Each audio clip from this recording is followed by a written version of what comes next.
बचा, सब चले गए, अकेले रानी रेवती बची थी। तब उस उन क्षुल्लक को समझ में आ गया कि गुरु ने जो आशीर्वाद भिजवाया है सिर्फ रानी रेवती के लिए, क्योंकि यह सम्यक दृष्टि है, क्योंकि ये सम्यक दृष्टि है, बाकी सब मिथ्या दृष्टि है।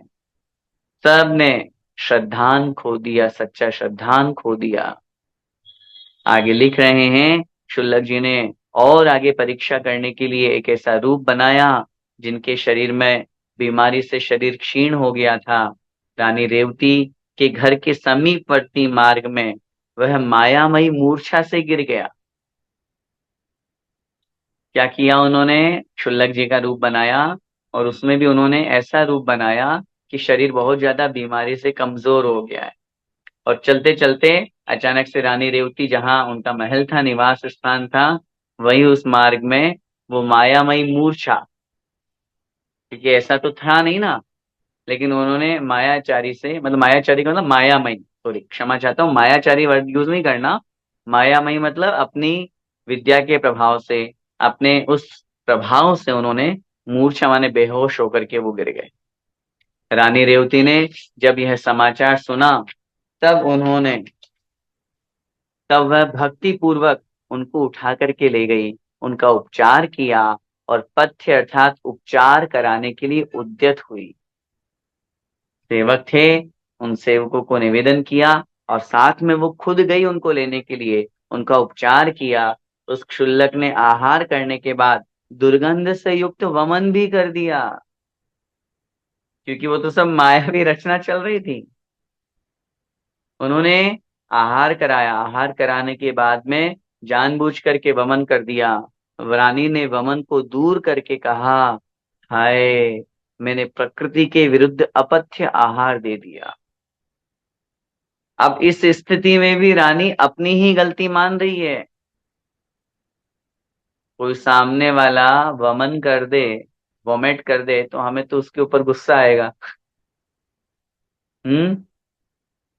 इमेजिन करो, अगर हमारे घर में कोई मेहमान आए और वो बीमार हो, खगार निकालते हो, भोजन करने के बाद में उन्होंने वमन कर दिया, हाँ, मैं इतना ज्यादा, डाइनिंग टेबल पे नहीं, वॉश बेसिन में भी कर दिया, तो भी हमें उनके प्रति कैसा भाव आ जाएगा? अरे, गंदा कर दिया, स्मेल आ रही है।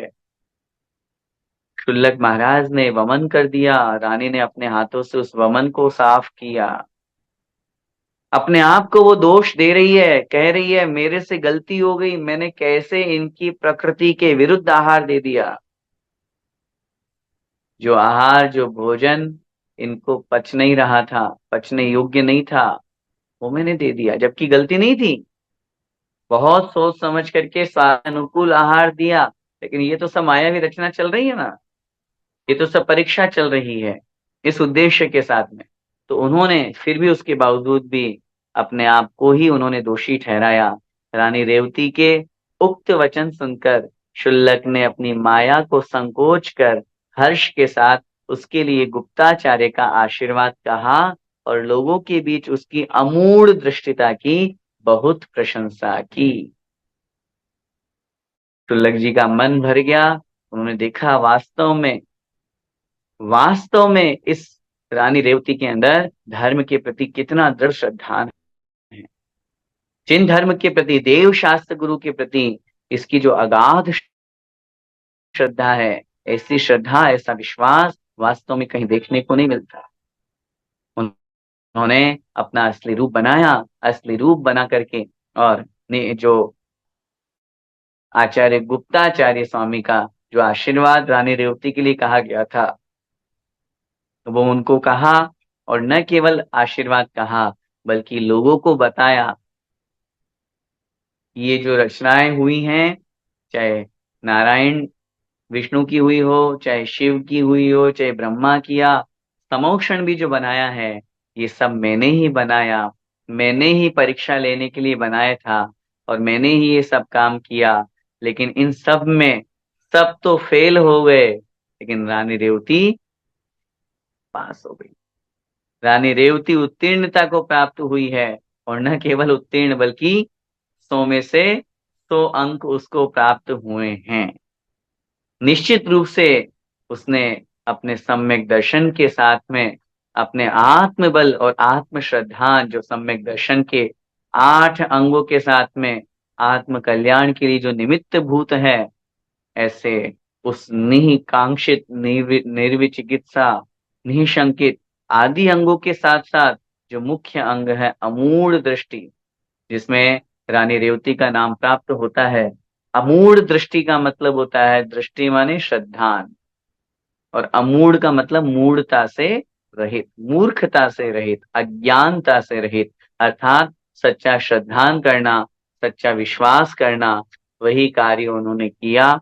और जो अभी मैंने बात कही 100 में से 100 अंक तो अंक के क्रम में याद आ गया, अभी जो हमारी श्रवण संस्कृति की क्विज चल रही है प्रतियोगिता, इस बार वाली क्विज में 10 about 10, 10 में से 10 अंक मतलब 100% अंक प्राप्त जिन्होंने किए हैं, उनके नाम मैं यहाँ अनाउंस कर रहा हूँ।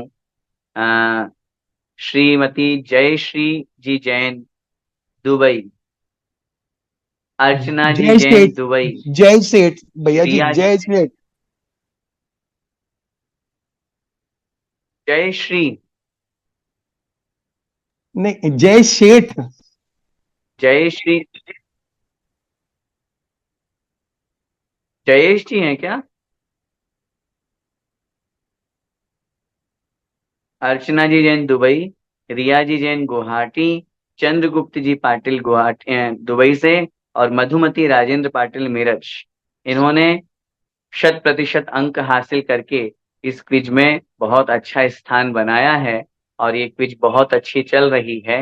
निश्चित रूप से जैसे रानी रेवती ने, अच्छा क्षमा चाहता हूँ, प्रथम नंबर पर जय सेठ जी हैं।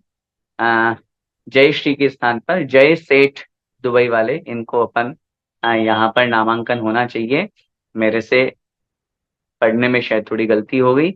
जय सेठ दुबई, अर्चना जी दुबई, रिया जी गुवाहाटी, चंद्रगुप्त पाटिल जी दुबई, और श्रीमती मधुमती राजेंद्र पाटिल जी मेरठ।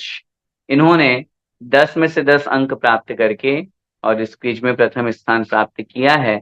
जैसे रानी रेवती ने अपने दृढ़ श्रद्धान के बलबूते पर 100% अंक प्राप्त किए, ऐसे ही इन्होंने भी अपने जिन धर्म पर श्रद्धान करते हुए और 10 में से 10 अंक हासिल करके ये सिद्ध किया है कि निश्चित रूप से धर्म और स्वाध्याय के फल से हम सम्यक ज्ञान को पूर्ण रूप से प्राप्त कर सकते हैं।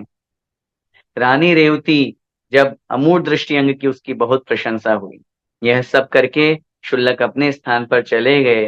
राजा वरुण शिव कीर्ति पुत्र के लिए राज्य देकर तथा तप ग्रहण कर महेंद्र स्वर्ग में देव हुआ, तथा रेवती रानी भी तप करके ब्रह्म स्वर्ग में देव हुई। क्योंकि स्त्री पर्याय में है, तो स्त्री पर्याय से तद्भव मोक्षगामी तो नहीं हो सकते, लेकिन 5वें स्वर्ग में ब्रह्म स्वर्ग में देव होना अपने आप में बड़े सौभाग्य की बात है। स्त्री पर्याय का छेदन करके देव पर्याय की प्राप्ति होना, पुरुष पर्याय की प्राप्ति होना, ये सम्यक दर्शन का ही प्रभाव है, सम्यक्त्व का ही प्रभाव है। हम तो बस इस पाठ के माध्यम से यही शिक्षा लें, यही शिक्षा अपने जीवन में हमको धारण करना चाहिए कि हम भी अपने सम्यक दर्शन के अमूढ़ दृष्टि अंग का पूर्ण रूप से पालन करें, अच्छे से पालन करें, 100% पालन करें। हमारे सम्यक दर्शन में थोड़ा सा भी दोष नहीं लगना चाहिए। बहुत बार संसार में रहते हुए बहुत तरह के विकल्प आ जाते हैं, बहुत तरह के मन में भाव ही इस तरह के हमारे हो जाते हैं कि हम सोचते हैं कि कैसे करें और किस प्रकार हम अपने आप को, चाहे संसार में चाहे रोग बीमारी से ग्रसित होने पर या किसी प्रकार की कोई आकांक्षा कोई इच्छा होने पर, इस तरह की व्यवस्था हमारे साथ बन जाती है कि हमारा मन चलायमान हो जाता है और हम सच्चे देव को छोड़ करके मिथ्या देवी देवताओं की ओर अग्रसर हो जाते हैं। लेकिन आज रानी रेवती के पाठ से हमको यह शिक्षा लेनी है, कितनी भी विषम परिस्थितियां आ जाएं, कैसे भी प्रतिकूल सिचुएशंस हों, उन सब में अपन को अपने जिन धर्म पर अटूट श्रद्धा रखनी चाहिए। वीतरागी भगवान के ऊपर बिल्कुल सच्चा श्रद्धान रखना चाहिए। मेरे साथ जो कुछ हो रहा है वो मेरे कर्मों का फल है, जो मुझे अपने आप में स्वयं अकेले भोगना है। मैं कितना कुछ भी मिथ्या देवी देवताओं की पूजा अर्चना कर लूं, उससे मेरा पाप और बढ़ेगा, उससे मेरा संताप और बढ़ेगा, उससे मेरा दुख और बढ़ेगा, उससे मेरा संसार और बढ़ेगा। मैं उससे दूर हूं, उस संसार को कम करूं, ये भावना भाते हुए अपन को आगे बढ़ना चाहिए। समय आपका हुआ। हमें रानी रेवती जैसे अमूढ़ दृष्टि अंग को पालन करके सम्यक दर्शन को अपने जीवन में अंगीकार करना चाहिए। इसी मंगलमय भावना के साथ बोले द्वादशांगमयी जिनवाणी माता की जय। इस बार की क्विज के जो प्रश्न थे और उनके जो आंसर्स हैं, मैं विकास भैया से निवेदन करूंगा एक बार वो यहाँ से अनाउंस कर दें। हाँ भैया जी, आप करेंगे तो ज्यादा अच्छा रहेगा भैया जी, क्योंकि बहुत सारे डाउट सबको क्लियर हो जाएगा। ओके, एक्चुअली क्या है, मैं मोबाइल से क्लास ले ठीक है, रहा मैं हूँ करता। और मुझे ठीक है, मैं वीडियो करता। ऑफ करके, हाँ इसीलिए। ठीक है, ओके, मैं करता हूँ। ओके। पहला जी प्रश्न बिल्कुल। था, केवल ज्ञान किसे कहते हैं? तो इसका सही उत्तर है, जो समस्त द्रव्यों को अनंत पर्यायों को एक साथ जानता है। दूसरा क्वेश्चन, इसमें अरहंत मैं एक किसे छोटी सी कहते हैं? बात हाँ। कहना चाहूंगा। हाँ विकास भाई, एक मिनट। अपन सब लोगों के मन में एक सामान्य सी बात होती है, केवल ज्ञान की बात आते ही समस्त द्रव्यों की समस्त पर्यायों को जो एक साथ जानता है। लेकिन एक बहुत गहरी बात मैं आपको कहूंगा, समस्त पर्यायों को जानने में या समस्त द्रव्यों को जानने में तो कोई आपत्ति नहीं है, लेकिन समस्त पर्यायों की जब अपन बात करते हैं, तो चूंकि किसी भी द्रव्य की समस्त पर्यायों को नहीं जाना जा सकता। समस्त पर्यायों में प्रथम और अंतिम पर्याय भी समस्त में आएगी, और किसी भी द्रव्य की प्रथम और अंतिम पर्याय नहीं होती। पूज्य आचार्य भगवंत पूज्य आचार्य भगवंत विद्यासागर जी महाराज जब तत्वार्थ सूत्र का अध्ययन कराते थे, प्रथम अध्याय में सर्व द्रव्य पर्यायेषु केवल से सूत्र की व्याख्या करते थे, तब उस समय वो कहते थे, जो समस्त द्रव्यों की भूत एवं भविष्य की समस्त पर्याय एवं वर्तमान की अनंत पर्यायों को, जो फिर से बोल रहा हूं, जो समस्त द्रव्यों की भूत और भविष्य की अनंत पर्याय एवं वर्तमान की समस्त पर्यायों को एक साथ एक समय में जानता है, उसका नाम केवल ज्ञान है। इसीलिए हमें समस्त द्रव्यों की समस्त पर्याय न बोल करके हमें समस्त द्रव्यों की अनंत पर्याय बोलना चाहिए, ये ज्यादा ठीक रहता है। ये आचार्य श्री ने अपने प्रवचनों में कहा, अपनी कक्षाओं में कहा, इसलिए हमने इसको ठीक करा करके, और ये सही आंसर अपने को अनंत पर्याय, समस्त द्रव्यों की अनंत पर्यायों को जानता है, उसे केवल ज्ञान कहते हैं, ये समझना चाहिए। Next question. अरिहंत किसे कहते हैं? इसके इसका सटीक आंसर है, जिन्होंने चार घातिया कर्मों को नाश किया है। भैया जी, आप इसके जो पहला वाला और जो थर्ड ऑप्शन, उसको भी एक बार थोड़ा एक्सप्लेन करेंगे, क्योंकि अरिहंत भगवान में बहुत सारे श्रावकों का आंसर ए वाला, जो जिन्होंने 8 कर्मों को नाश किया है, वो भी था। तीनों तीनों ऑप्शन बोलिए। पहला ऑप्शन क्या था? हर क्वेश्चन के आप पहला तीनों ऑप्शन, ऑप्शन बोल हाँ। करके और फिर राइट आंसर ओके बताइए। भैया जी, ओके। अरिहंत किसे कहते हैं? पहला ऑप्शन, जिन्होंने 8 कर्मों को नाश किया है। दूसरा ऑप्शन, जिन्होंने चार घातिया कर्मों को नाश किया है। तीसरा ऑप्शन, जिन्होंने समस्त कर्मों को नाश किया है। आंसर है, जिन्होंने ठीक है, चार आप घातिया तीनों कर्मों को नाश ऑप्शन किया में है। से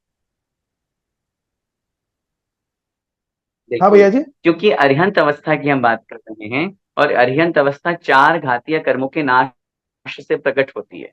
अगर आपने लिखा है जिन्होंने आठों कर्मों का नाश किया है, तो आठों कर्मों का नाश तो सिद्ध भगवान ने किया है, अरिहंत भगवान ने नहीं किया। और समस्त कर्मों का नाश, ये भी सिद्ध भगवान का विशेषण है। इसलिए राइट आंसर होगा चार घातीय कर्मों का नाश करने वाले ज्ञानावरण, दर्शनावरण, मोहनीय और अंतराय, इन चार घातीय कर्मों का नाश करने वाले अरिहंत कहलाते। वाह।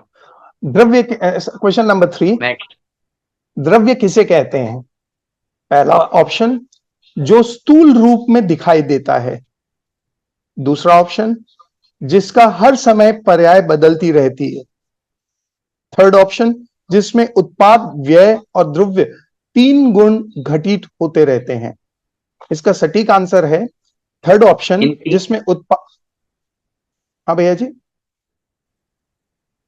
हाँ इसका ठीक है, सटीक आंसर, थर्ड ऑप्शन इसका इसका सटीक, राइट आंसर हाँ है। हाँ, जिसमें उत्पाद, व्यय और द्रव्य तीन गुण घटित होते रहते हैं। चौथा उत्पाद का क्वेश्चन है, मतलब होता है नवीन पर्याय की उत्पत्ति, व्यय का मतलब होता है पूर्व पर्याय का नाश, और द्रव्य का मतलब होता है द्रव्य का यथारूप बने रहना। द्रव्य की परिभाषा आचार्य उमा स्वामी महाराज ने लिखी सत द्रव्य लक्षणम, 5वें अध्याय में, और उसी के आगे अगले सूत्र में लिखा उत्पाद व्यय द्रव्य युक्तम सत। तो इसका मतलब सत द्रव्य का लक्षण है, और वह द्रव्य का लक्षण उत्पाद व्यय और द्रव्य से सहित होता है। इसलिए इसका राइट आंसर यही थर्ड ऑप्शन, जो उत्पाद व्यय द्रव्य से युक्त होता है वह द्रव्य है, यह होगा। चौथा क्वेश्चन बहुत इजी वाला क्वेश्चन था, जो कि 90% सबको राइट ही मिला। कौन से कर्म दुख देते हैं? फर्स्ट ऑप्शन वेदनीय कर्म, सेकंड ऑप्शन साता कर्म, थर्ड ऑप्शन असाता कर्म। आंसर है असाता कर्म। बिल्कुल ठीक है, असाता वेदनीय दुख रूप हुआ करता है, साता वेदनीय सुख रूप हुआ करता है, और अगर वेदनीय हम लिखेंगे तो वेदनीय दोनों हुआ करते हैं। हाँ, ये क्वेश्चन ने पूछा है कि वाई नॉट वेदनीय, प्लीज एक्सप्लेन। वेदनीय अगर आप लिखेंगे मात्र, तो वेदनीय में दो भेद बनते हैं, साता वेदनीय और असाता वेदनीय। अगर हम्म, आप वेदनीय कर्म की बात करेंगे तो वेदनीय सुख भी देता है, वेदनीय दुख भी देता है। वेदनीय का मतलब होता है वेदन कराने वाला।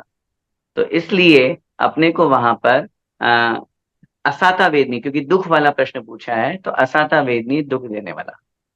नेक्स्ट। हमारे ज्ञान को कौन ढक देता है?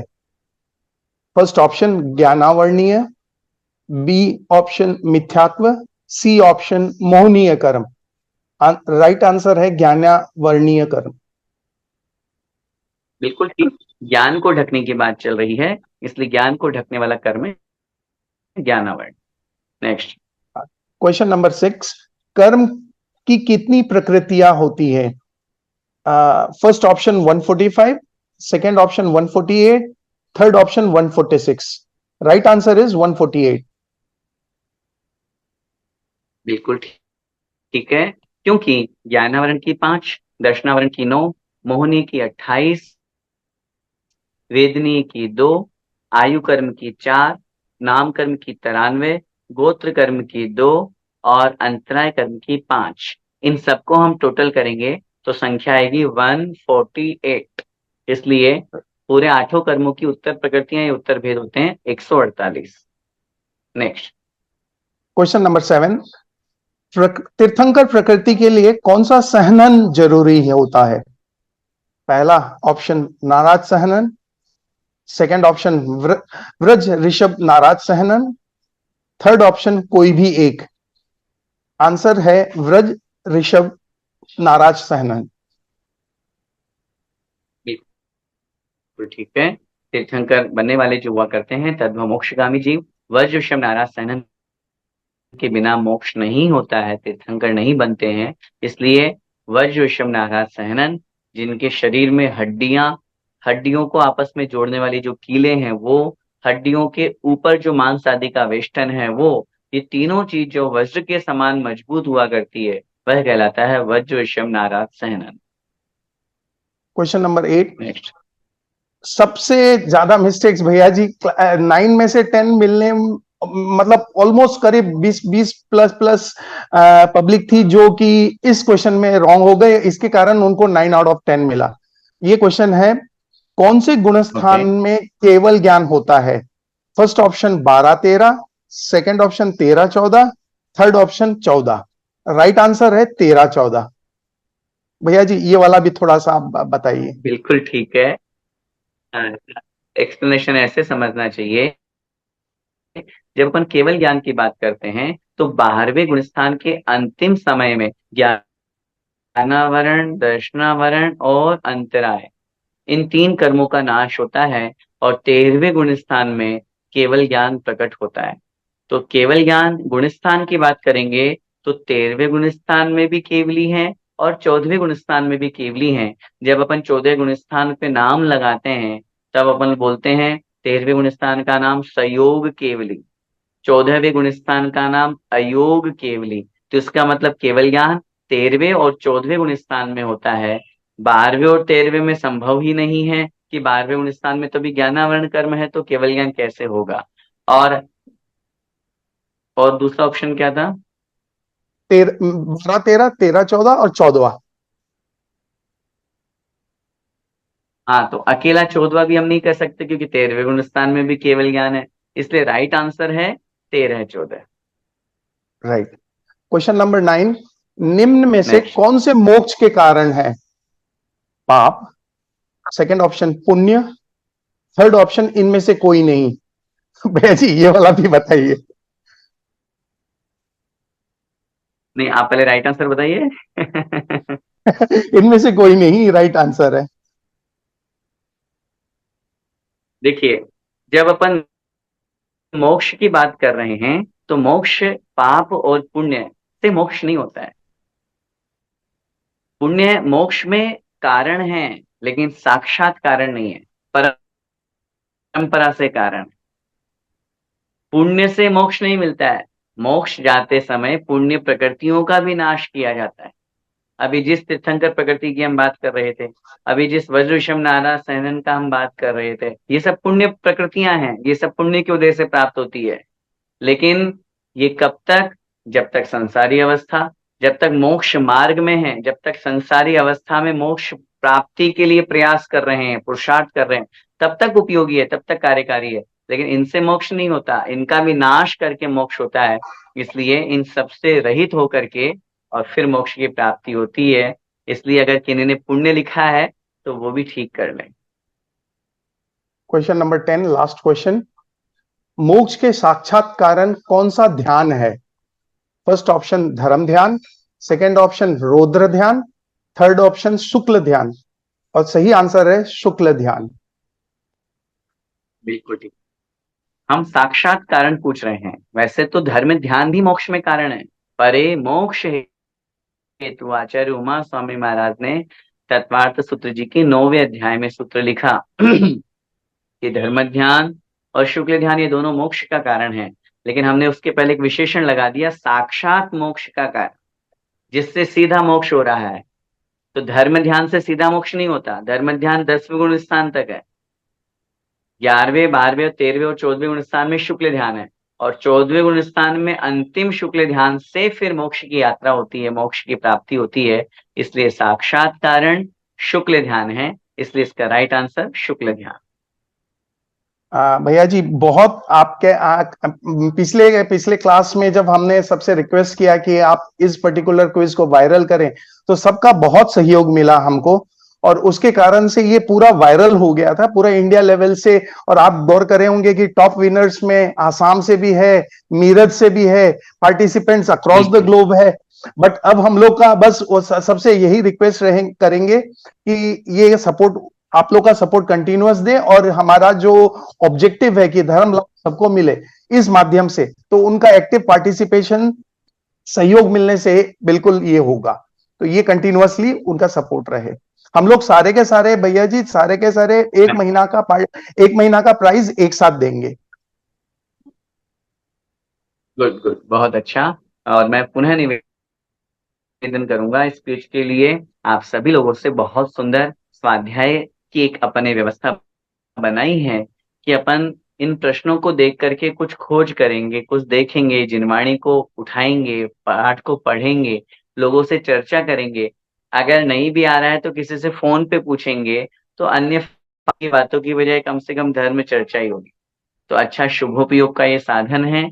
आप सब लोगों से मेरा निवेदन, आप लोगों के पास पुनः फिर कहूंगा कि जितने ग्रुप हैं उन सब लोगों तक ये पहुंचाएं। अपना उद्देश्य ये नहीं है कि दुबई से या श्रमण संस्कृति जीसीसी से ये क्विज चालू हुई है तो वो दुनिया में फैले। हमारा उद्देश्य ये है कि इन 10 प्रश्नों के माध्यम से कोई अगर धर्म मार्ग में आगे बढ़ रहा है, वो धर्म सीखना चाह रहा है, अपना 10 मिनट का समय, आधा घंटे का समय, 5 मिनट का समय अगर वो धर्म में लगा रहा है, तो आपके निमित्त से, आपके द्वारा पहुंचाए हुए उस मैसेज को पढ़ करके जब वो उस लिंक को ओपन करेगा, 2 मिनट, 5 मिनट, 10 मिनट वो उन क्वेश्चंस को पढ़ेगा, तो आपके निमित्त से वो 10 मिनट शुभोपयोग में गया। समझिए उस महत्व को।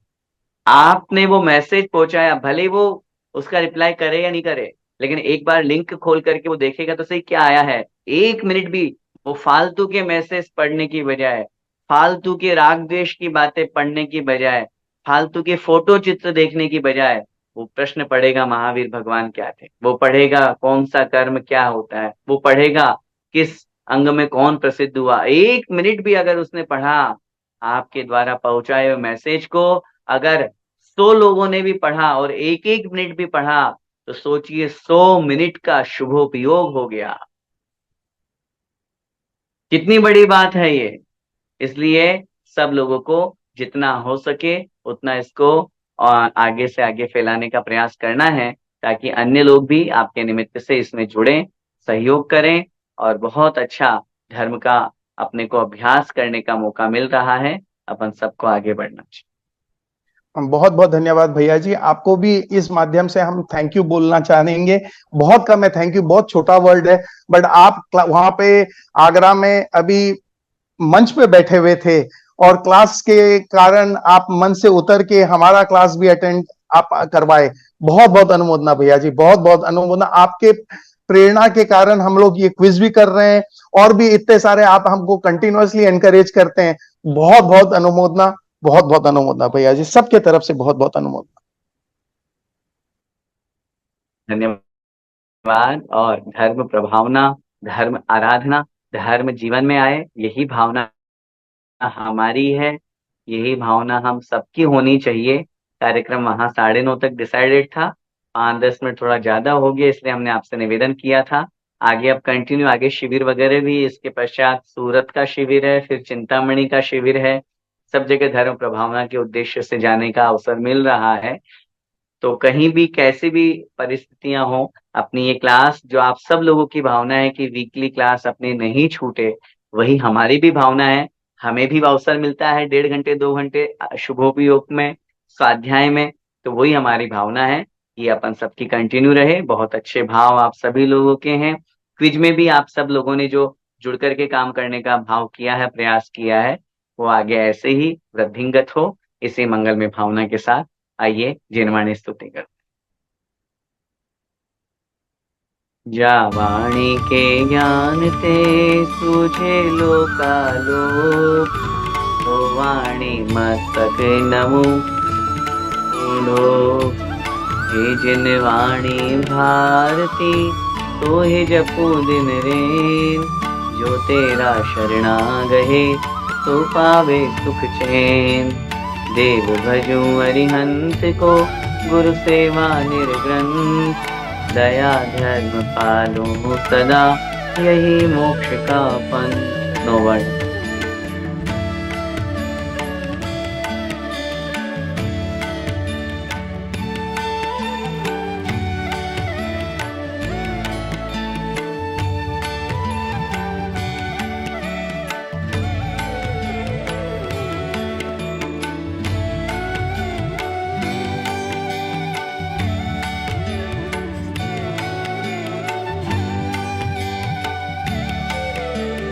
द्वादशांग में जिनवाणी माता की जय।